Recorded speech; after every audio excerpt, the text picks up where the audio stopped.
ഉൽപ്പത്തി പുസ്തകം അധ്യായം 47. അങ്ങനെ യോസഫ് ചെന്ന് എൻ്റെ അപ്പനും സഹോദരന്മാരും അവരുടെ ആടുകളും കന്നുകാലികളും അവർക്കുള്ളതൊക്കെയും കനാദേശത്ത് നിന്ന് വന്നു ഗോശാൻ ദേശത്ത് ഇരിക്കുന്നു എന്ന് ഫറവോനെ ബോധിപ്പിച്ചു. പിന്നെ അവൻ തൻ്റെ സഹോദരന്മാരിൽ 5 പേരെ കൂട്ടിക്കൊണ്ട് ചെന്ന് ഫറവോന്റെ സന്നിധിയിൽ നിർത്തി. അപ്പോൾ ഫറവോൻ അവൻ്റെ സഹോദരന്മാരോട്, നിങ്ങളുടെ തൊഴിൽ എന്ത് എന്ന് ചോദിച്ചതിന് അവൻ ഫറവോനോട്, അടിയങ്ങളും അടിയങ്ങളുടെ പിതാക്കന്മാരും ഇടയന്മാരാകുന്നു എന്ന് പറഞ്ഞു. ദേശത്ത് താമസിപ്പാൻ ഞങ്ങൾ വന്നിരിക്കുന്നു. കനാദേശത്ത് ക്ഷാമം കഠിനമായിരിക്കയാൽ അടിയങ്ങളുടെ ആടുകൾക്ക് മേച്ചിലില്ല. അടിയങ്ങൾ ഗോശാൻ ദേശത്ത് പാർത്തുകൊള്ളട്ടെ എന്നും അവർ ഫറവോനോട് പറഞ്ഞു. ഫറവോൻ യോസഫിനോട്, നിന്റെ അപ്പനും സഹോദരന്മാരും നിന്റെ അടുക്കൽ വന്നിരിക്കുന്നുവല്ലോ. മിസ്രയീമ്യൻ ദേശം നിന്റെ മുമ്പാകെ ഇരിക്കുന്നു. ദേശത്തിലേക്ക് നല്ല ഭാഗത്ത് നിന്റെ അപ്പനെയും സഹോദരന്മാരെയും പാർപ്പിക്കുക.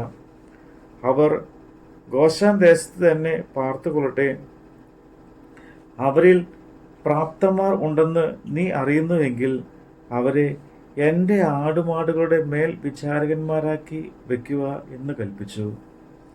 യോസഫ് തൻ്റെ അപ്പനായ യാക്കോബിനെയും അകത്ത് കൊണ്ടുചെന്ന്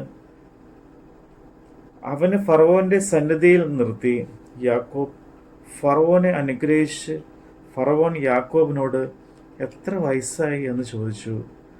യാക്കോബ് ഫറവോനോട്, എൻ്റെ പരദേശ പ്രയാണത്തിൻ്റെ കാലം 130 സംവത്സരം ആയിരിക്കുന്നു.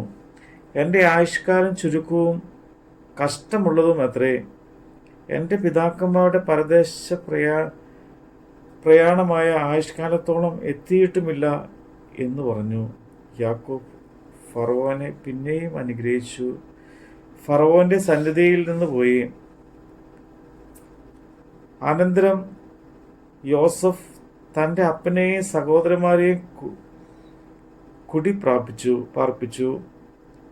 ഫറവോൻ കൽപ്പിച്ചതുപോലെ അവർക്ക് മിസ്രയീം ദേശത്തിലേക്കും നല്ല ഭാഗമായ മൈസേസ് ദേശത്ത് അവകാശം കൊടുത്തു. യോസഫ് തൻ്റെ അപ്പനെയും സഹോദരന്മാരെയും അപ്പൻ്റെ കുടുംബക്കാരൊക്കെയും കുഞ്ഞുകുട്ടികളുടെ എണ്ണത്തിന് ഒത്തവണ്ണം ആഹാരം കൊടുത്ത് രക്ഷിച്ചു. എന്നാൽ ക്ഷാമം ഏറ്റവും കഠിനമായിരുന്നതുകൊണ്ട് ദേശത്തെങ്ങും ആഹാരമില്ലാതെയായി. മിസ്രയീം ദേശത്തും കനാദേശത്തും ക്ഷാമം കൊണ്ട് വലഞ്ഞു.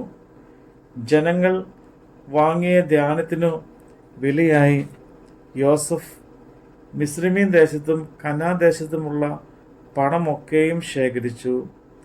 പണം യോസഫ് ഫറവോന്റെ ഗൃഹത്തിൽ കൊണ്ടുവന്നു. മിസ്രയീം ദേശത്തും കനാദേശത്തും പണം ഇല്ലാതെയായപ്പോൾ മിസ്രയീം ദേശമൊക്കെയും യോസഫിന്റെ അടുക്കൽ ചെന്ന്, ഞങ്ങൾക്ക് ആഹാരം തരണം, ഞങ്ങൾ നിന്റെ മുമ്പിൽ കിടന്ന് മരിക്കുന്നത് എന്തിന്? പണം തീർന്നുപോയി എന്ന് പറഞ്ഞു.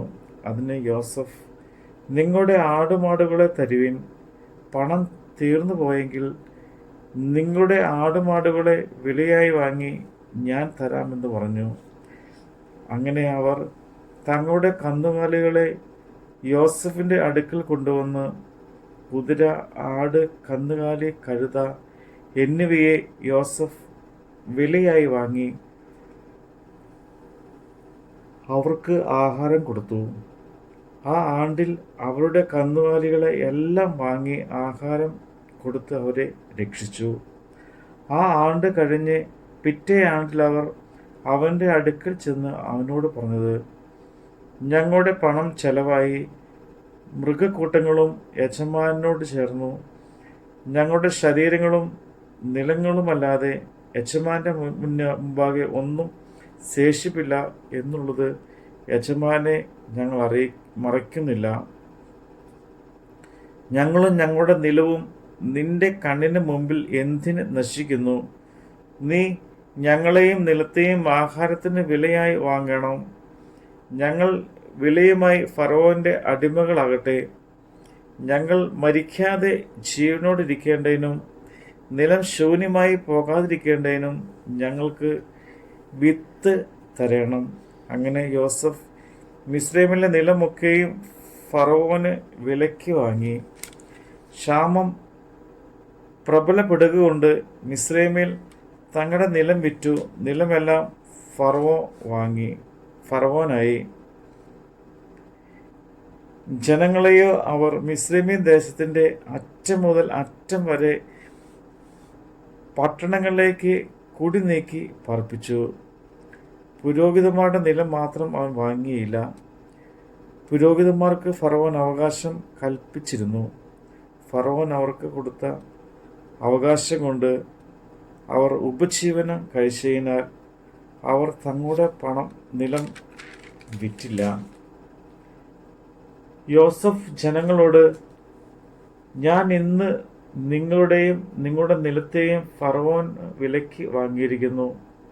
നിങ്ങൾക്ക് വിത്ത് ഇതാ, നിലം വിതച്ചുകൊള്ളുവിൻ.